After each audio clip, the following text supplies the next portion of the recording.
Tu m'as traité de salope sur Internet, Marc. Sur Internet, on n'écrit pas au crayon à papier, on écrit à l'encre. Et tu as publié qu'Erika Albright est une salope, juste avant de parler sans rien savoir et de cracher sur mon nom de famille germanique, ma poitrine, et enfin de classer les femmes en fonction de leur torridité. French Tech. Esprit critique, pratique, éthique.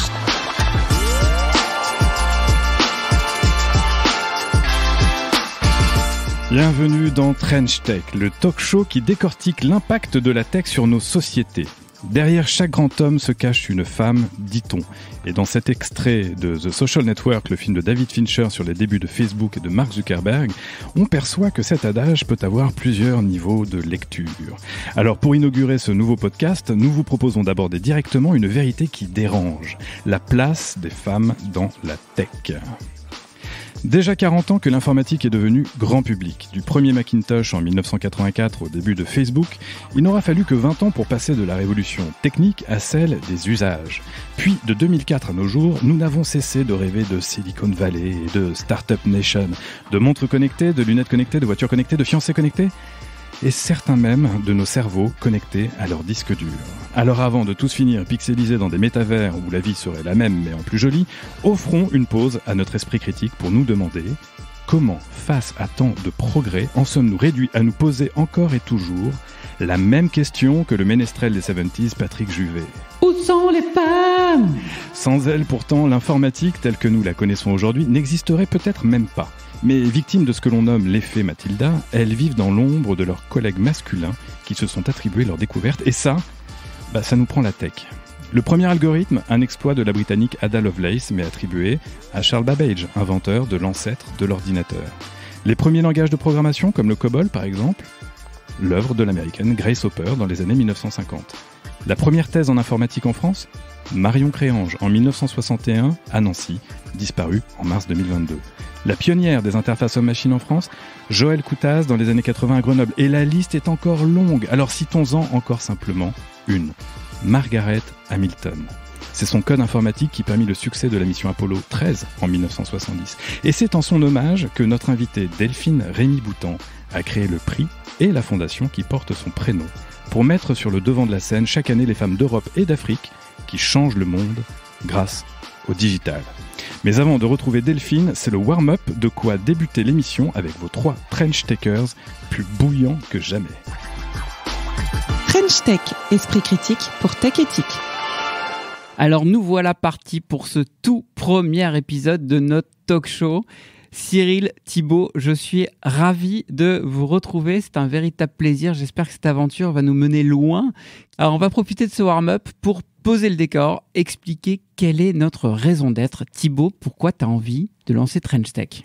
L'envie de faire découvrir au fil des épisodes comment le numérique et comment la tech a fait évoluer le monde et questionne ses impacts sociétaux. Ça, c'est intéressant, n'est-ce pas, Cyril ?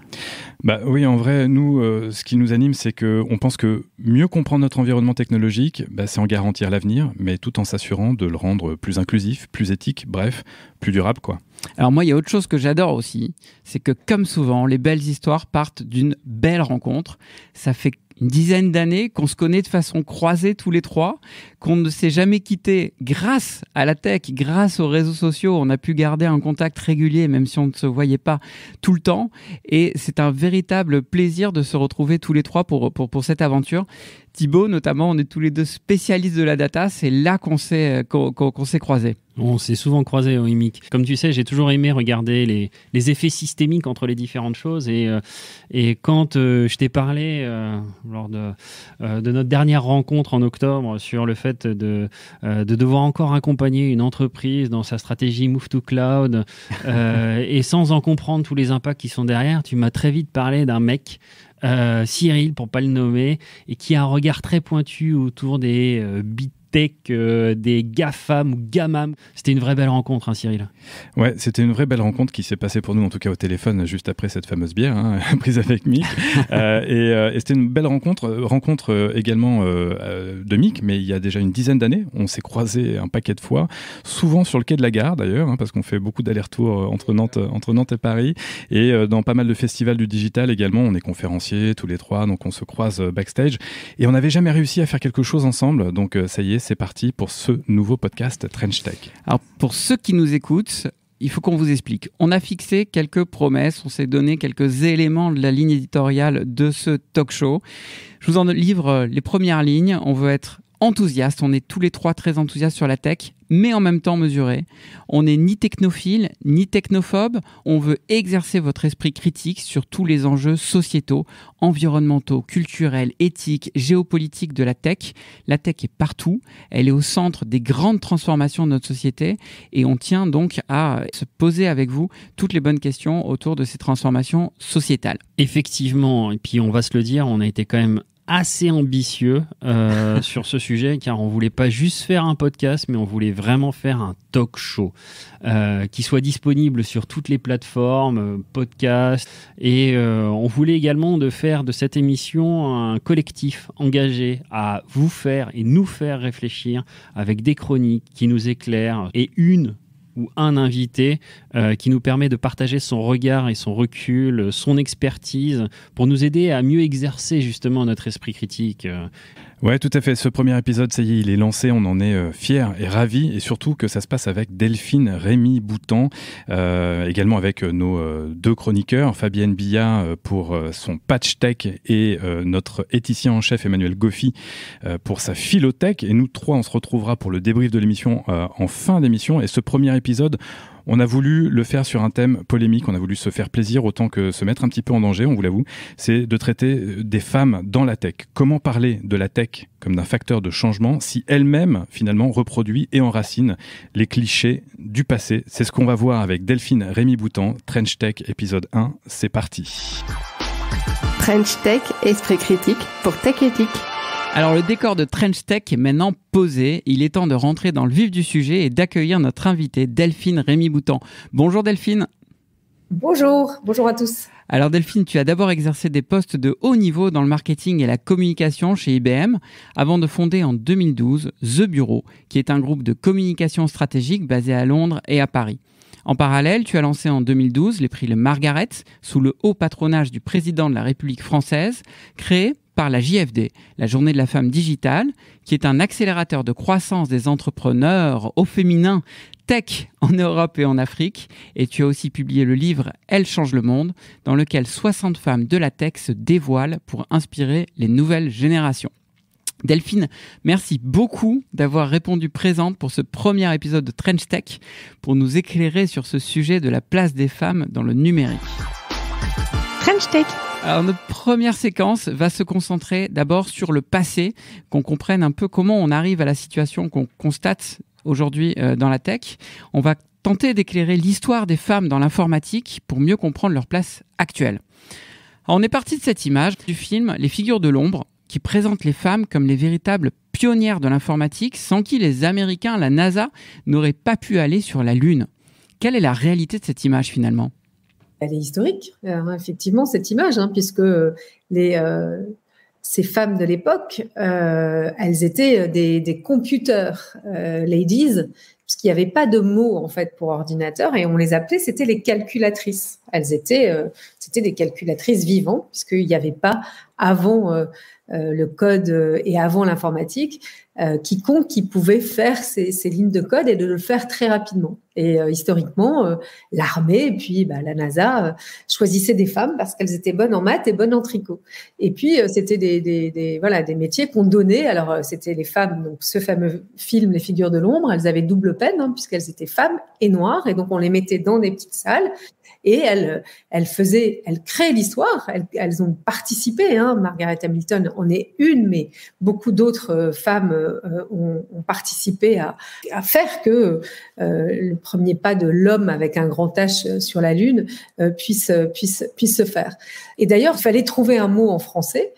Et c'est IBM qui, dans les années 50, s'est penché sur le sujet et a créé ordinateur. Et ordinateur, étymologiquement, c'est Dieu mettant de l'ordre. Et donc, il est grand temps finalement de remettre de l'ordre dans ce secteur où les femmes ont été oubliées, comme dans beaucoup de secteurs. D'ailleurs, on efface un peu les femmes de l'histoire. Alors justement, donc c'est bien parce que ça confirme que c'est pas qu'une image créée par Hollywood finalement qu'on a là. Mais par la suite, comment la situation a évolué pour les femmes dans l'informatique, dans le numérique. Pourquoi, au final, si on regarde un peu en arrière, elles nous semblent absentes de toute cette histoire de la tech?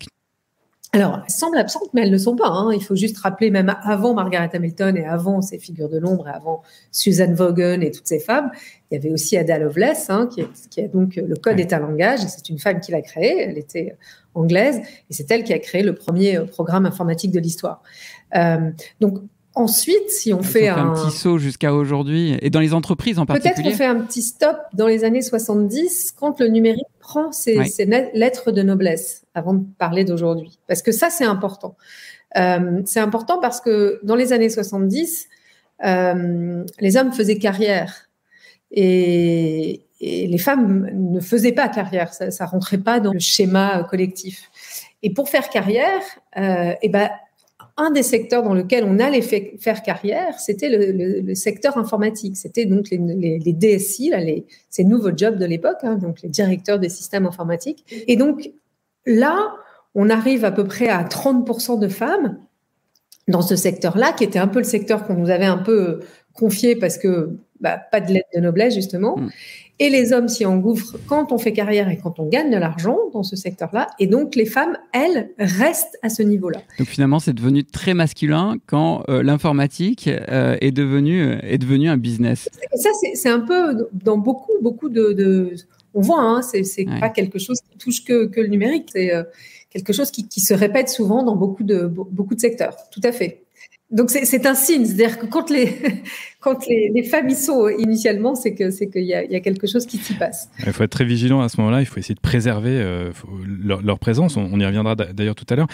Toi, tu as fait une carrière dans la tech et tu as notamment, Mick le rappelait tout à l'heure, passé quelques années chez IBM. Quelle est ton expérience personnelle de ce point de vue?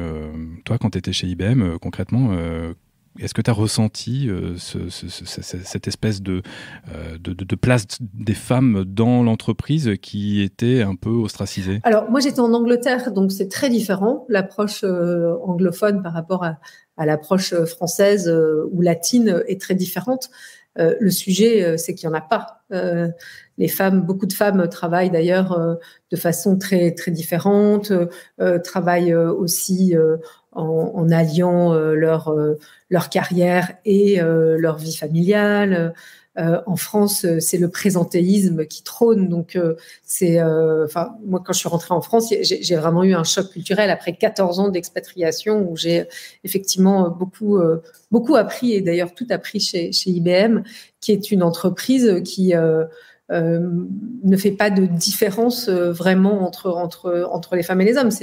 Une femme a été d'ailleurs à la tête d'IBM pendant des années, Ginny Rometty, qui était une des premières grandes entreprises tech prenant une femme à sa tête. Aujourd'hui, on voit que les mentalités ont changé sur ce sujet. Donc, je crois que d'ailleurs, on voit ce qui se passe en Inde, c'est les femmes qui gouvernent ce secteur-là. Oui. Donc, c'est très culturel finalement.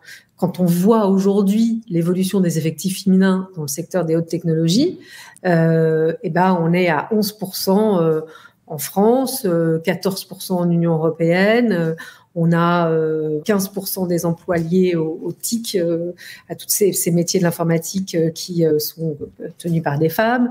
Donc on est très très très loin de la parité. Et ce que tu nous dis aussi, c'est finalement que la culture peut être perçue de manière différente. Tu parlais de ton expérience à Londres en particulier. Thibaut, tu avais une question ? Les termes égalité et équité sont souvent évoqués et utilisés de façon assez indistincte. Et je me posais la question, quelle différence, est-ce que tu fais une différence déjà? Et si oui, laquelle? Et où est-ce qu'on positionne la parité par rapport à ces deux autres termes? Est-ce que c'est l'égalité, l'équité, c'est la parité? Ou comment est-ce que tu vois ça, toi?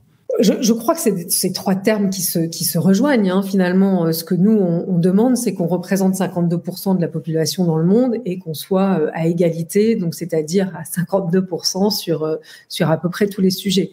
Le sujet des salaires, puisque les femmes sont moins payées que les hommes. Le sujet de la représentation, on efface un peu les femmes qui ont fait l'histoire. Et puis l'équité, c'est-à-dire travailler ensemble, pas être dans des sujets qui seraient des sujets où les femmes pourraient être mises à part parce que justement elles sont femmes. Et on parle d'inclusion en fait. Je pense que la diversité est le moteur de l'innovation et que justement, si on veut un monde qui soit meilleur, un monde qui soit pensé équitablement, un monde qui soit pensé aussi au regard des enjeux climatiques, des enjeux de protection de la planète, eh bien, il faut cet autre regard. Et cet autre regard, c'est celui que les femmes peuvent apporter, puisque jusqu'à présent, on a été un peu mis à l'écart de beaucoup de décisions. Donc, c'est ça qui est intéressant, justement. C'est cette égalité dans le sens d'équilibre, finalement. Alors, tu vas nous faire une bonne transition. On arrive juste à la fin de cette première séquence, donc sur le passé. Merci pour ces tout premiers éléments. Dans la séquence suivante, on va revenir sur la situation présente que tu as déjà commencé à évoquer. Mais tout de suite, on passe à la chronique Patch Tech de Fabienne Billard. C'est le Patch Tech. Alors Fabienne, aujourd'hui, tu vas te poser une question clé. Pro-tech, anti-tech, est-ce qu'on va enfin parvenir à réconcilier ce qui paraît irréconciliable ? Le rapport à la technologie est l'un des clivages majeurs que l'on rencontre actuellement, mais cela n'a pas été toujours le cas. Quelques chiffres ébouriffants sur l'adoption des technologies. Il a fallu 68 ans au transport aérien pour gagner 50 millions d'utilisateurs, 50 ans pour le téléphone, 22 ans pour la télévision, 2 ans pour Twitter et 19 jours pour Pokémon Go. Nous sommes de plus en plus adaptables, nos apprentissages sont anthropologiquement plus rapides. Sur la notion de progrès, Raphaël Lorca, expert en sciences sociales, évoque ce paradigme.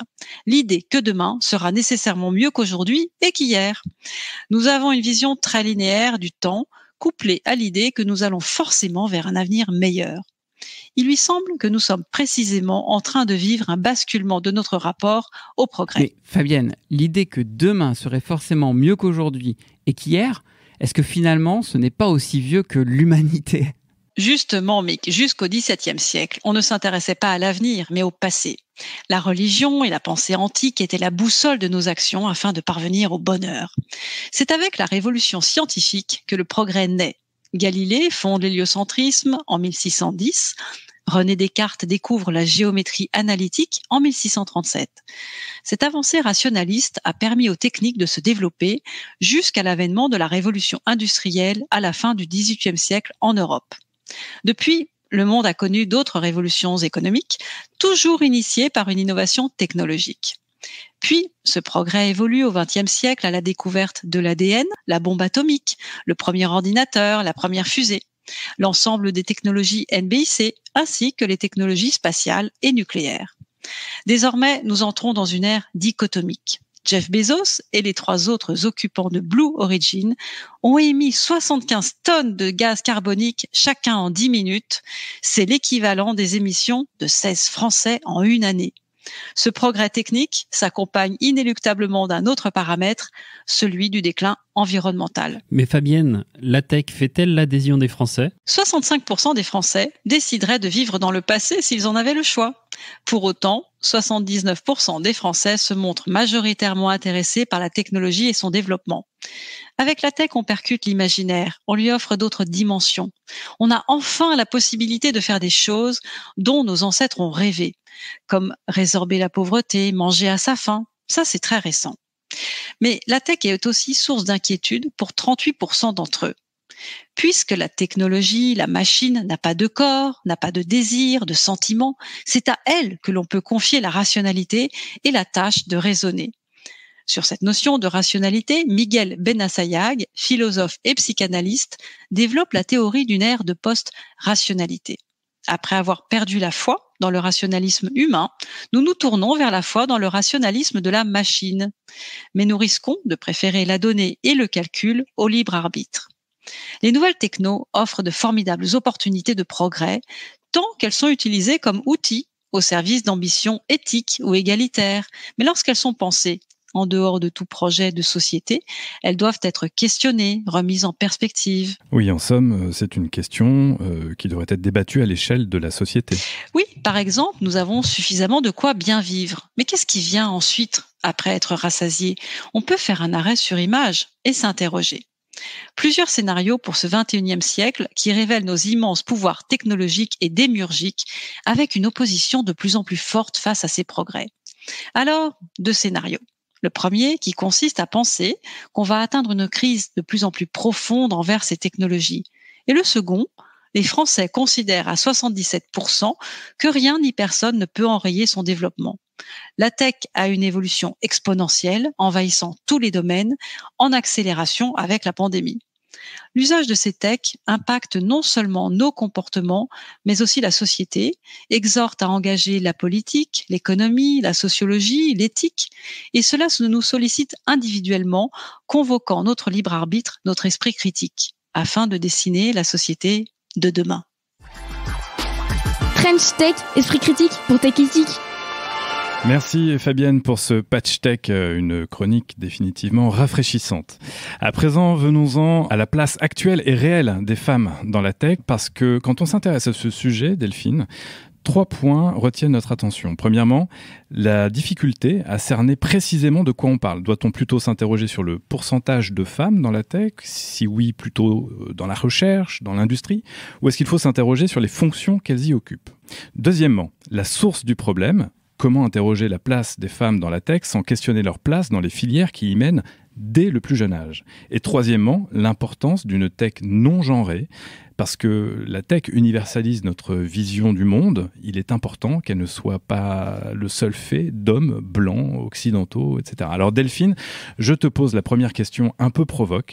Pourquoi faudrait-il à tout prix plus de femmes dans la tech? De quoi risquons-nous autrement de nous priver?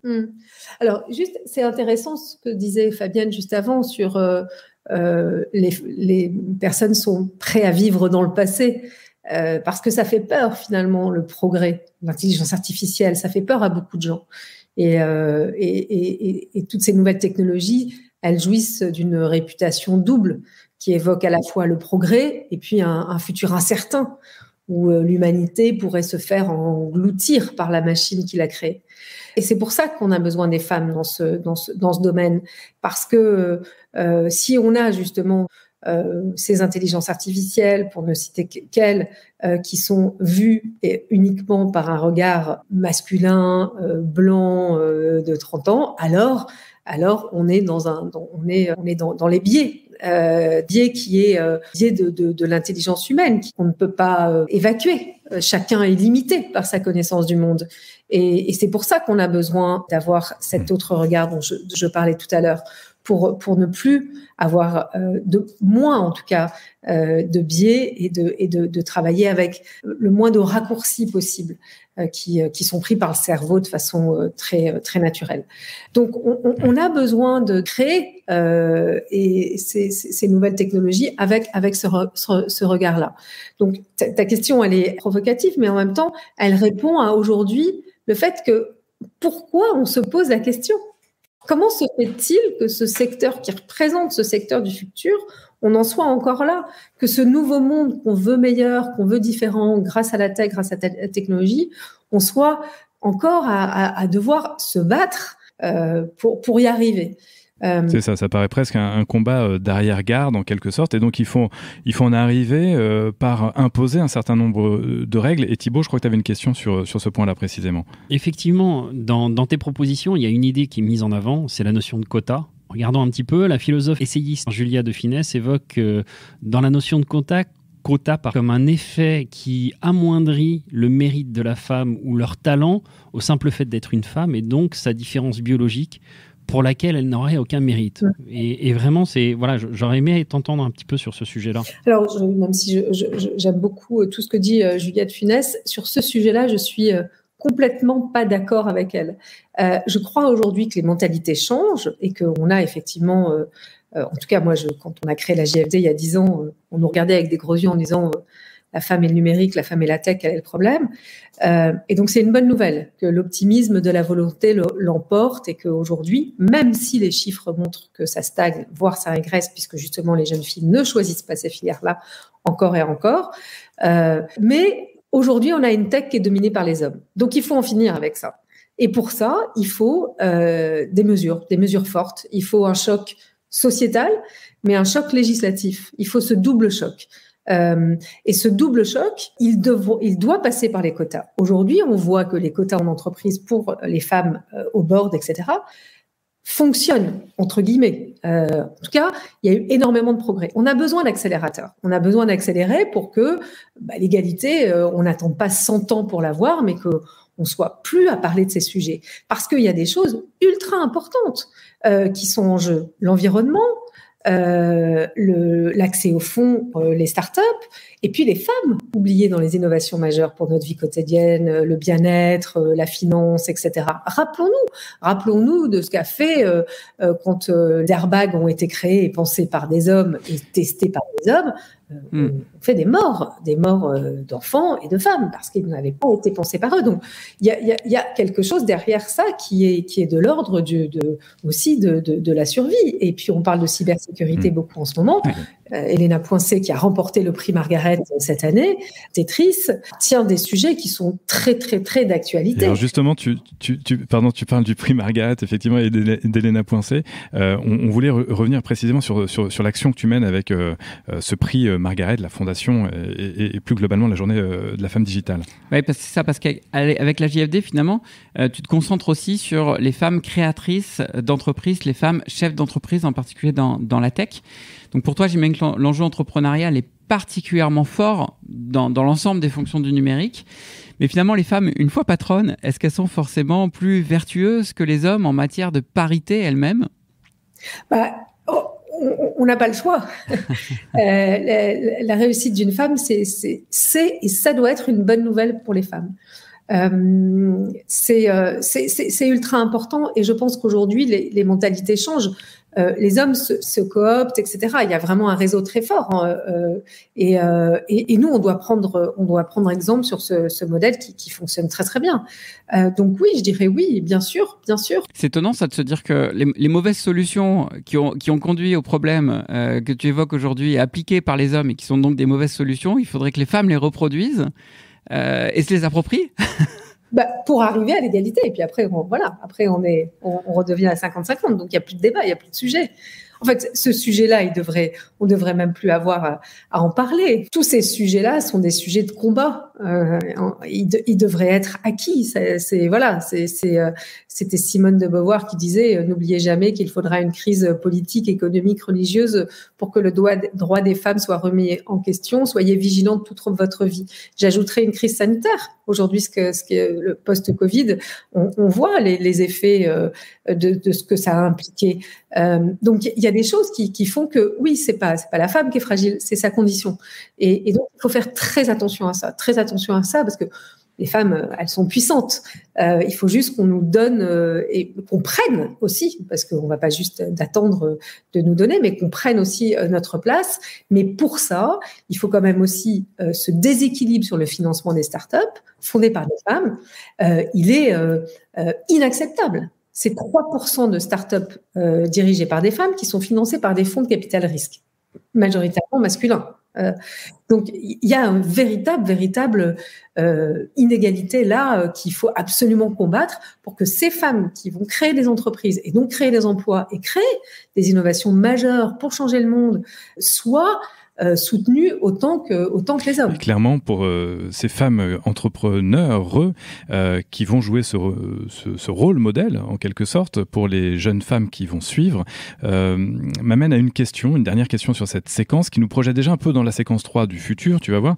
Dans votre enquête JFD-BVA Madame Figaro de 2022, donc 89% des Français se disent prêts à encourager leur enfant à aller travailler dans le digital, notamment parce que ils y voient une bonne employabilité à 40%, la variété des débouchés, bref, un secteur en pleine croissance et stimulant. Mais, à la même question, ils sont seulement 14% à répondre qu'ils le feraient parce que ce serait utile à la transformation de la société. Comment interprètes-tu ces résultats? Est-ce que c'est pas plutôt inquiétant pour ce secteur? Alors justement, cette étude a été pour nous une vraie surprise positive. Dans l'ensemble, aux mêmes questions qu'on a posées il y a 10 ans, personne ne mettait en avant le fait qu'ils allaient promouvoir ces métiers pour leurs enfants. Donc ça, c'est plutôt une bonne nouvelle, que les parents soient prescripteurs de ces nouveaux métiers. Après qu'il y a encore des doutes, et Fabienne le disait dans sa chronique tout à l'heure, il y a quand même cet inconnu. On a peur de l'inconnu. C'est pour ça qu'il faut apprendre, il faut expliquer ce que c'est que toutes ces nouvelles technologies qui sont ultra créatives pour que notre quotidien soit meilleur, parce que c'est ça en fait la tech, c'est une idée peut devenir une réalité. Et donc je pense que aujourd'hui les mentalités ont changé et ça c'est quand même une très bonne nouvelle. Ça c'est déjà un premier bon pas. On veut envoyer ses enfants et les filles en particulier vers le digital et on sait que le secteur, la filière du numérique et scientifique manque cruellement de jeunes femmes. Prenons ça pour le moment, même si on n'accorde pas forcément au secteur du digital l'ambition d'améliorer la société tout de suite en tout cas. Et on va réaborder un petit peu ce sujet avec notre deuxième chronique, celle de notre éthicien en chef Emmanuel Goffi. C'est l'heure de la philothèque. De la philo, de la tech, c'est philothèque. Alors Emmanuel, pour cette première chronique, on va s'intéresser à un sujet revenu à la mode à la faveur des évolutions en matière d'intelligence artificielle, qui est l'éthique appliquée à la technologie. Ce qui est très intéressant, c'est que cette dimension éthique, elle nous est très largement présentée comme un phénomène nouveau, relevant d'un changement de paradigme. On aurait donc des technologies nouvelles qui susciteraient des questions éthiques nouvelles, qui conduisent elles-mêmes d'ailleurs à une multiplication de productions plus ou moins pertinentes sur le sujet, avec tout un tas de positionnements, souvent présentés comme inédits, alors qu'ils ne sont ni l'un ni l'autre. Maintenant, si on creuse un peu, on s'aperçoit que l'éthique appliquée à la technologie, elle s'inscrit dans une évolution et pas dans une révolution des techniques, et donc des questions philosophiques qui les accompagnent. Questions d'ailleurs spécifiquement liées à notre relation complexe au monde et aux techniques, et qui ont traversé l'histoire pour être appliquées aujourd'hui aux nouvelles technologies de l'information et de la communication, à l'intelligence artificielle, aux nanotechnologies ou encore aux technologies du vivant. Mais avant d'entrer dans le sujet, je voudrais juste préciser qu'on va parler de technique au pluriel et non de technologie. Parce que la technologie, en fait, c'est spécifiquement le discours sur les techniques. Ce qui nous intéresse, en fait, c'est ce qu'Aristote appelait la techné, c'est-à-dire l'art qui consiste à mettre en œuvre des procédés visant à produire des outils qui imitent et complètent la nature. La techné recouvre à la fois les méthodes et les créations techniques, c'est bien ça? Exactement. Quand on parle de technique, en fait, on parle d'un champ extrêmement vaste qui couvre à la fois les méthodes et les créations et qui renvoie justement à la création d'outils qui permettent de contrôler notre environnement en parachevant, pour citer Aristote, ce que la nature n'a pas la puissance d'accomplir. Un petit point intéressant à souligner selon moi, c'est que ce besoin de contrôle de la nature et de l'environnement, aujourd'hui, il s'est étendu aux techniques elles-mêmes, puisqu'elles font, ces techniques, désormais partie de l'environnement. Historiquement, on a une relation aux techniques qui a toujours été marquée par une forte polarisation, qui est liée à l'origine à notre relation ambiguë aux techniques et qui implique nécessairement des questions d'ordre éthique. D'une part, on a un positionnement qui consiste à considérer les techniques comme des instruments neutres au service des humains. C'est ce qu'Andrew Finberg, le philosophe des technologies canadien, appelle l'approche instrumentale et qui renvoie à l'idée d'une supériorité humaine sur son environnement et en particulier sur la nature. C'est une idée d'ailleurs qu'on retrouve chez Descartes dès 1637 dans son discours sur la méthode, lorsqu'il écrit que le savoir par la connaissance de la science nous rend, je cite, comme maître et possesseur de la nature. Si à l'origine, l'idée était de compenser les manques de la nature, peu à peu, on a glissé vers une volonté de contrôle élargie qui vise aujourd'hui à rendre notre environnement moins hostile et à faciliter nos existences, en augmentant notre bien-être, en repoussant les limites de la vie ou en abolissant les souffrances, voire en abolissant la mort elle-même. On retrouve d'ailleurs cette idée d'artefacts qui servent nos besoins dès le 8e siècle, avant notre ère, dans l'Iliade, avec les célèbres automatoi d'Héphaïstos, le dieu grec du feu et des techniques, qui fabrique des trépieds automobiles pour servir les dieux, ou s'adjoint les services de servantes en or pour l'aider à se déplacer. La deuxième approche, que Finberg qualifie de substantiviste, c'est celle qui consiste à considérer que les techniques, en fait, ont une dynamique propre, qu'elles échappent d'une certaine manière à leur créateur et qu'elles influent sur le monde.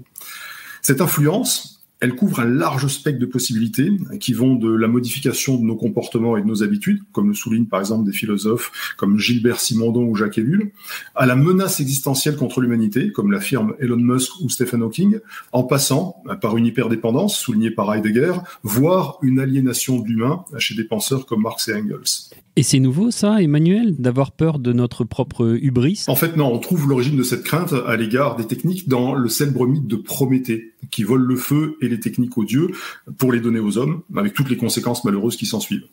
Ensuite, on retrouvera ce mythe dans celui du Minotaure, par exemple, du monstre de Frankenstein, ou encore dans la culture populaire avec War Games et le système Hopper, ou le célèbre Terminator et Skynet.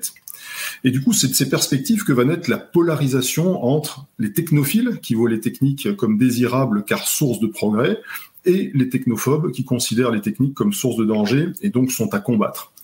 Ce qui est certain, c'est en fait que la vérité sur les techniques, elle est beaucoup plus complexe et nuancée que ça. Ce qui implique d'ailleurs que les questions éthiques qui portent sur la technique soient elles-mêmes complexes et nuancées. Malheureusement, en la matière, ce à quoi on assiste aujourd'hui, c'est plus à une polarisation très superficielle qu'à une réflexion objective et structurée. Et tout ça, ça nous invite à une réflexion éthique approfondie sur notre relation aux techniques et sur nos responsabilités individuelles et collectives en la matière. French Tech, esprit critique pour Tech Éthique. Merci Emmanuel pour cette belle philothèque qui remet un peu d'éthique dans tout ça et où on a pu mélanger Aristote, Descartes et Skynet. French Tech.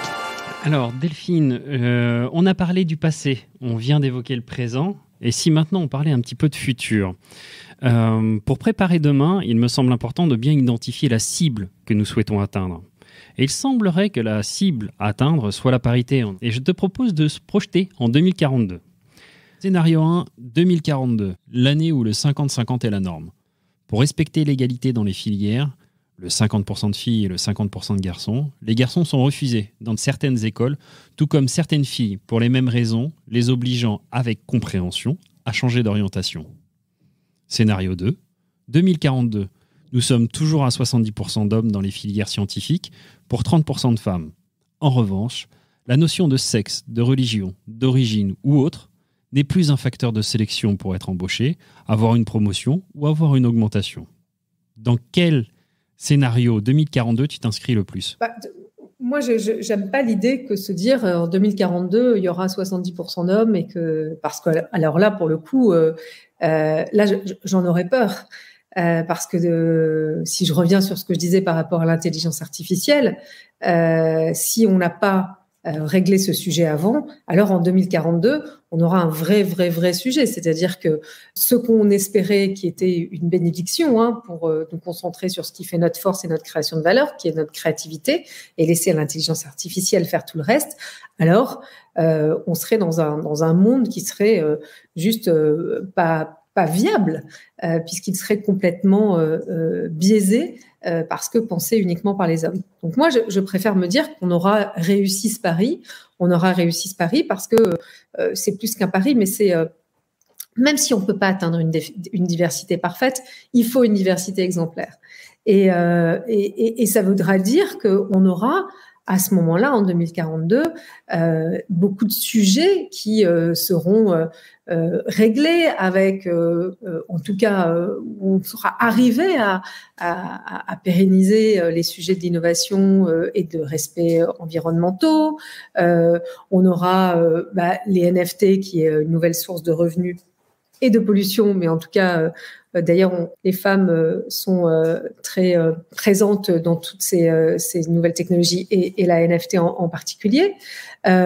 La question de souveraineté aussi, qui ne fera plus débat, puisque toutes les femmes à la tête de licornes françaises, et pas que des licornes fondées par des hommes, comme on a vu là, les 26 là, dont tout le monde célèbre, et c'est formidable leur réussite, mais il y a quand même un vrai sujet. Donc non, moi je pense qu'on sera suffisamment intelligent pour se dire que en 2042, ce sujet sera clos, ça sera un sujet sur lequel on aura atteint cette égalité. Sur les 26, Delphine, tu évoques une fameuse photo avec 26 hommes qui posaient assez fièrement devant la Tour Eiffel pour évoquer la réussite de la tech en France, avec pas une seule femme. Et puis vous avez répondu à la JFD avec une autre photo de femme sur un peu la même posture. Oui, en chemise blanche, puisque leur tenue de combat, c'était donc jean et chemise blanche, regardant l'avenir. Et donc, nous, on a fait une photo tout aussi ridicule, en jean et en chemise blanche, regardant l'avenir, avec la Tour Eiffel derrière. Mais plus d'humilité, parce que vous étiez sur la photo, elle était prise au rez-de-chaussée, alors que la photo des hommes était prise sur un rooftop. Donc, il y a eu la petite touche d'humilité en plus, que moi, j'ai beaucoup apprécié pour ma part.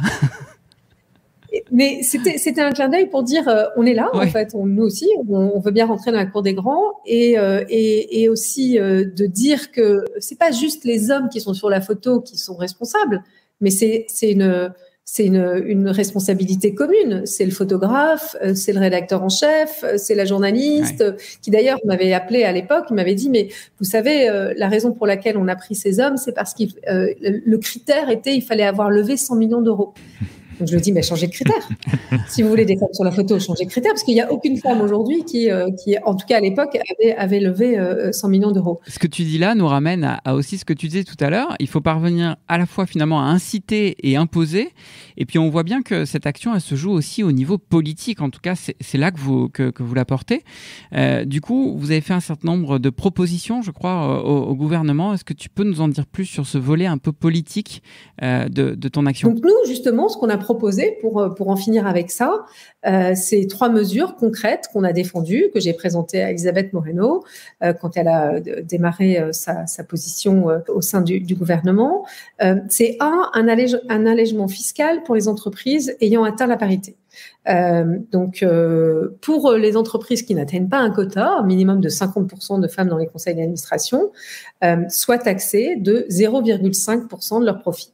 Et cet excédent pourrait venir financer des entreprises fondées par des femmes au travers un fonds d'investissement qui font la promotion des femmes entrepreneurs. Donc, celles qui comptent 50% ou plus de femmes au sein de leur conseil d'administration ou de leur conseil de surveillance bénéficieraient, elles, au contraire d'un allègement fiscal et donc inciter et imposer. Je pense que c'est le duo gagnant. Il faut célébrer ceux qui réussissent et pas juste faire le name and shame et pas juste dire ceux qui font pas bien, etc. Et valoriser aussi ceux qui font bien, la méritocratie en action. Et ça, je pense que c'est important. C'est très anglo-saxon, mais je pense qu'en France, on a plutôt tendance un peu à juste montrer du doigt ce qui va pas. Il faut aussi montrer ce qui va bien et ce qui va pas, le taxer. Et puis, pour justement réduire... Et cette deuxième partie de la proposition, c'est un plafond de financement pour les entreprises. Donc, les femmes entrepreneurs qui restent bien sûr donc moins financées que les hommes, puisque lorsqu'elles le sont, elles perçoivent en moyenne 2,5 fois moins de fonds que les hommes entrepreneurs. Donc, pour réduire cet écart, ce que nous, on a proposé, c'est un plafond de financement pour les entreprises qui ne comptent aucune femme parmi leurs cofondateurs. C'est-à-dire qu'on ne verrait plus ces 26 licornes fondées que par des hommes, qui sont, entre parenthèses d'ailleurs, des potes de fac. C'est souvent... oui, c'est un entre-soi. Donc, pensez à vos copines de fac aussi et prenez-les à votre board. Et pour financer une entreprise à plus d'1 million d'euros, les fonds d'investissement doivent exiger la parité au sein d'un board. Et donc ça, c'est à mon sens quelque chose qui peut être facilement mis en place. Et puis la troisième partie, qui pour moi me semble essentielle parce qu'il faut commencer dès le plus jeune âge, c'est des quotas pour les écoles et les universités. Donc aujourd'hui, les jeunes filles pensent qu'elles auront peu d'impact dans la société en s'orientant vers les métiers de la tech et de l'innovation. Entre parenthèses, je leur dis qu'aujourd'hui, tous les secteurs incluent la tech et l'innovation, la santé, etc. Et que justement, c'est capital d'avoir ces éléments dans leur CV. Et donc, pour ça, on propose d'avoir l'obligation de quota de 50% sur les filières technologiques et scientifiques dans les universités et les écoles, pour donner une chance au monde de construire un futur plus inclusif et d'avoir finalement ces jeunes filles qui les inciter, mais inciter aussi tous les profs et les patrons d'écoles et d'universités à être vigilant sur ces sujets. Cela dit, Delphine, peut-être une question assez rapide que d'autres se posent de l'autre côté des oreillettes et des écouteurs. On comprend bien cette logique de manier à la fois la carotte et le bâton d'une certaine manière. Pardon, l'image est peut-être un petit peu galvaudée. En tout cas, la contrainte à certains moments. Et nous, on se demande pourquoi finalement aller vers des mesures contraignantes là où manifestement il existe quand même déjà une loi qui interdit toute forme de discrimination. Donc, qu'est-ce qui ne va pas finalement dans cette loi? Si je prends l'exemple des caddies dans les supermarchés, on a commencé à avoir les caddies rangés quand on a été obligé de mettre 1 euro dans les caddies. Parce que aujourd'hui, il n'y a pas d'autre choix que de mettre ce genre on peut créer des lois, mais s'il n'y a rien pour ces hors la loi, alors que se passe-t-il? Parce qu'on a beau crier haut et fort et on le dit et on le dit et on le dit, sauf que la réalité c'est que en fait on n'y est pas et qu'il faut mettre vraiment un gros coup de poing sur la table pour y arriver. Et donc je pense qu'on est obligé de passer par là. On est obligé de passer par là, mais on est aussi, à mon sens, l'aspect rôle modèle est essentiel. C'est vraiment important de montrer des rôles modèles, pas forcément de parler toujours des mêmes parce que je pense que c'est contre-productif, mais de montrer ces exemples de femmes qui ont réussi, de toute cette pluralité qui fait la différence de la tech. Je pense à Clotilde Chevet, qui est son métier, elle est plume pour robots.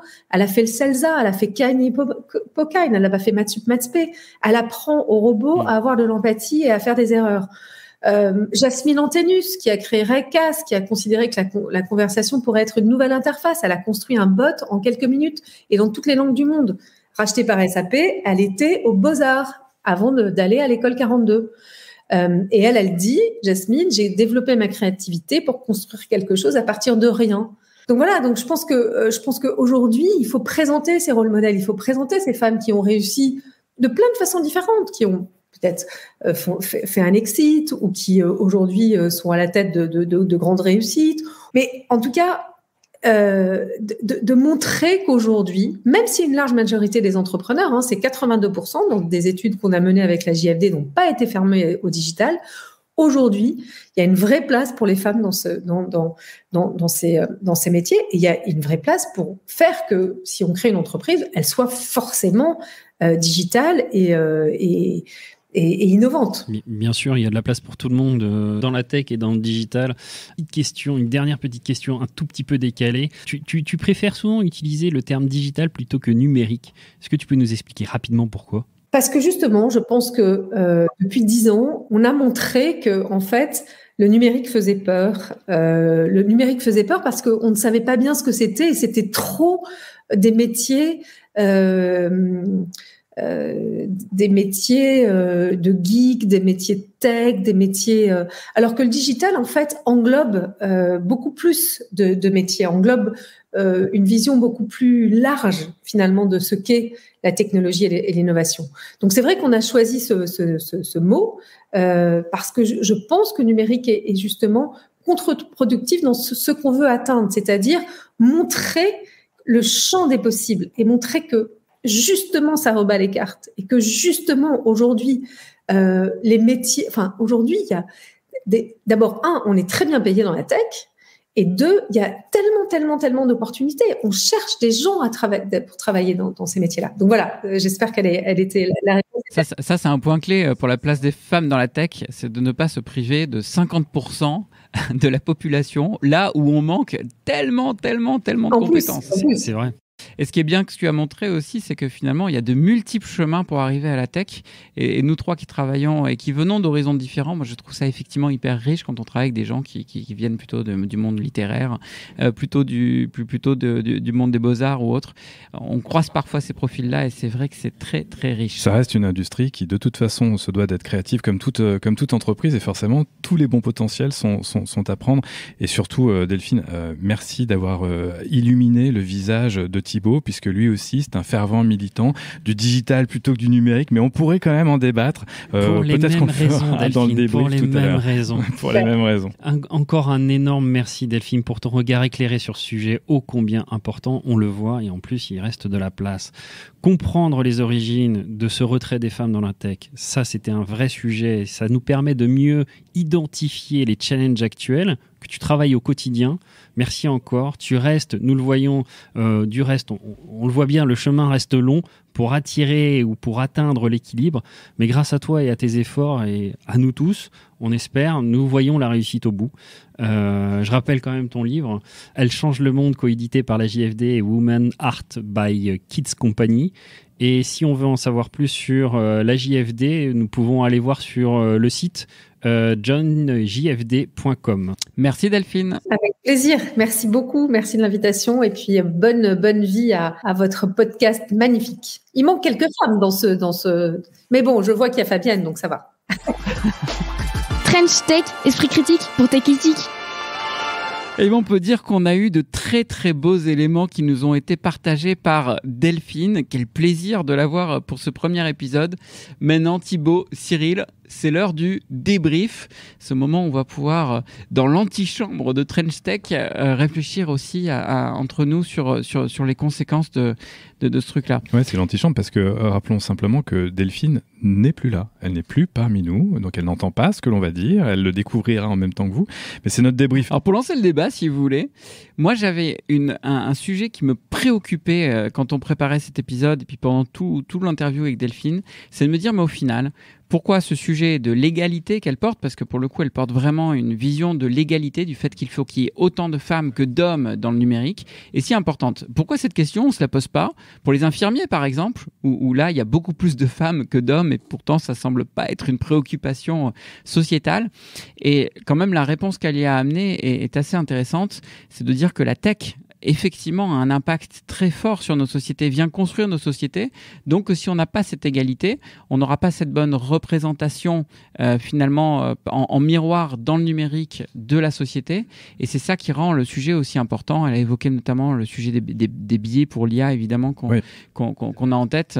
C'est le premier sujet qui nous vient en tête, effectivement, quand on pense à cette logique d'une technologie qui façonne notre monde et surtout qui façonne notre perception du monde. On connaît les biais cognitifs, on connaît les bulles d'information, on sait aussi que les datasets qui sont utilisés pour entraîner les intelligences artificielles, si les datas ne sont que le reflet de comportement d'une certaine catégorie de la population, alors la vision du monde qu'elles vont proposer ensuite à tout le monde sera le reflet uniquement de cette population. Ceci étant, on n'en a pas parlé là, mais la question se pose quand même dans toutes les industries, dans tous les secteurs. C'est d'ailleurs un combat d'un certain nombre de personnalités politiques. Et au moment où on enregistre ce podcast, donc on est premier semestre 2022, c'est bientôt les présidentielles, et c'est aussi un sujet, une cause nationale pour certains candidats. Oui, alors surtout le côté assez surprenant, parce que moi c'est une des premières campagnes où on a autant de femmes ça représente 30% des représentants, enfin des candidats. Donc ce qui pas du 50-50, mais on est déjà pas mal. Et 100% des partis historiques, donc on va dire gauche-droite, pour pas les nommer, c'est que des femmes. C'est le côté assez intéressant, je trouve, de l'évolution des mentalités. Encore une fois, on est loin du compte, mais c'est l'évolution des mentalités. Donc, il est vrai que dans la technique, il faut qu'on arrive aussi à cette équité. Et j'ai beaucoup apprécié son rapport en disant que de toute façon, on avance bien finalement que sous la contrainte. On l'a vu pendant la période un peu chaotique que l'on a traversée, mais effectivement, à partir du moment où il y avait contrainte, du coup, ça passait mieux. Et qu'une fois ça ne devient plus un débat, finalement, on n'a plus besoin de mettre cette contrainte, ces quotas, puisque ça sera naturel. C'est ça que je retiens, c'est qu'à un moment, il faut que ça devienne naturel. Et authentique surtout. Moi, ce que j'ai retenu, qui m'a beaucoup plu, un peu comme Mick, finalement, c'est cette nécessité. C'est la réponse à pourquoi, au-delà de la morale, il faut plus de femmes dans le digital. On a compris pour Delphine. Et là-dessus, on pourrait revenir parce que, à titre personnel, je pense que c'est important d'avoir plus de femmes dans la tech pour les raisons qu'on vient d'évoquer, notamment en termes d'IA. Des femmes dans le digital, il y en a pas mal dans les fonctions support, RH, marketing, etc. C'est d'ailleurs pour ça qu'il y a un flou au niveau des chiffres. Hein.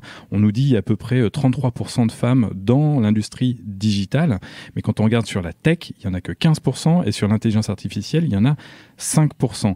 Et j'ai beaucoup aimé, du coup, quand elle a utilisé ces exemples de femmes, j'ai pas retenu leur nom là pour le coup, parce que ça vient juste de se terminer, mais elle nous disait, elles sont passées par d'autres filières avant, notamment littéraire, Cannes, Hippocagne, la communication, le CELSA, etc. Et elles sont allées après développer de la tech. Et ça, c'est vachement intéressant. Et je voulais juste boucler sur Ada Lovelace, parce qu'on en parlait en intro, elle en a reparlé elle aussi. Et donc Ada Lovelace, qui est juste celle qui a contribué à inventer aussi les langages informatiques, rappelons que c'était la fille du poète Lord Byron, comme quoi la boucle est bouclée, fille d'un poète, on invente les langages informatiques. Moi, je trouve ça très beau. Après, il faut se le dire aussi, moi, il y a quelques éléments avec lesquels j'ai quand même un petit peu de mal. C'est-à-dire, travaillant dans la tech, pour ma part, depuis un peu plus de 20 ans, un peu comme vous, hein, pour moi, ça n'a jamais été une question. Toi, ça fait beaucoup plus que 20 ans. Non, ça n'a jamais été une question. Travailler avec une femme, avec un homme, pour moi, c'était totalement indifférencié et ça n'a amené aucune question pour moi. Ce qu'il faut absolument s'assurer, c'est évidemment que les femmes ne soient pas discriminées, et les chiffres qu'elle nous a donnés montrent qu'effectivement, il y en a, notamment sur les levées de fonds, notamment en termes d'image. Donc, c'est sûr que ces problèmes-là, il faut les régler. Néanmoins, devoir aller jusqu'à imposer des quotas, imposer un certain nombre de règles qui amènent effectivement une réflexion même sur les filières. Est-ce qu'il faudra mettre aussi des quotas dans les écoles pour s'assurer de tout ça ? C'est ce qu'elle propose. C'est ce qu'elle propose, effectivement. C'est une vision qui pour ma part, me heurte un peu. Et j'espère en fait, parce que la finalité est bonne, hein, qu'on n'aura pas à aller jusqu'à ça pour atteindre une parité dans la tech. Forcément, je crois qu'on est tous les trois d'accord là-dessus. On est plutôt les tenants d'une certaine éthique, là en l'occurrence de la mixité, de la représentativité. Pour autant, elle nous a dit que clairement, les petits coups de pouce façon nudge, ça suffisait pas, il fallait un gros coup de poing sur la table, je reprends ces mots, pour faire fort. Et donc peut-être qu'il faut en passer par là pour que ça devienne normal, cet équilibre, et ensuite on pourra se mettre à parler d'éthique. Oui, je pense encore une fois, le fond de l'objectif, c'est que ça ne soit pas une question. Et après, il y a différentes façons d'y arriver, et elle porte cette façon-là. Je comprends la notion de on est un peuple latin quelque part, et donc si on veut essayer d'avancer, il faut nous tordre un peu le bras. C'est pas une problématique chez les anglo-saxons, d'après ce que j'en ai compris. Ça, j'aimerais quand même en avoir le cœur net. Pour le coup, je sais pas. Je suis pas sûr que leurs chiffres soient meilleurs. Il y a peut-être une notion culturelle qui fait que il y a moins de discrimination au quotidien, c'est ce qu'elle semblait dire. Après, sur la vraie parité, on ne peut pas conclure. Mais à demi-mot, même si elle vise le 50-50 dans la tech, à demi-mot pour moi, c'est que ça ne devienne pas un problème d'être une femme. Et à partir de ce moment-là, advienne que pourra, entre guillemets. C'est pas. Il faut que ça devienne un non-sujet. Et très objectivement, moi je suis père de 2 filles, je ne rêve que d'une chose, c'est que ce soit un non-sujet. J'espère que dans les quelques années qui viennent, il n'y aura pas de podcast ni rien d'autre sur ce sujet. On est bien d'accord. Tu mets le doigt exactement là où il faut. Hein, c'est moi aussi. 2 filles, et même si après elles font ce qu'elles veulent, mais si elles veulent choisir une autre carrière, elles choisiront une autre carrière que la mienne, mais encore une fois, je voudrais qu'elles aient le choix. French Tech, esprit critique pour tech éthique. Ok, intéressant ce débrief. En tout cas, ça nous permet de bien fixer les idées. J'espère que vous aussi, ça vous aura aidé à exercer votre esprit critique sur ce délicat sujet de la place des femmes dans la tech. On remercie d'ailleurs Delphine Rémy-Boutan, notre invitée, pour sa confiance et son combat. Si vous souhaitez en savoir plus sur son action, sur la JFD, sur la fondation Margaret, on vous donne rendez-vous sur son site joinjfd.com. Et également un grand merci à nos 2 chroniqueurs et chroniqueuses, Fabienne Billa et Emmanuel Goffi. Et vous les copains, merci Cyril, merci Mick. Ouais, merci à toi aussi Thibaut. Et surtout merci à vous de nous avoir suivis pour ce tout premier épisode. Si vous avez aimé, on vous donne rendez-vous sur vos plateformes de podcast et vos réseaux sociaux préférés pour liker, commenter et partager Trench Tech. Vos feedbacks nous seront également précieux et chacune de vos actions serviront notre ambition d'exercer notre esprit critique pour une tech éthique. Car comme le dit Edgar Morin, Qu'est-ce que l'esprit critique s'il n'est pas capable d'effectuer la critique de la critique ?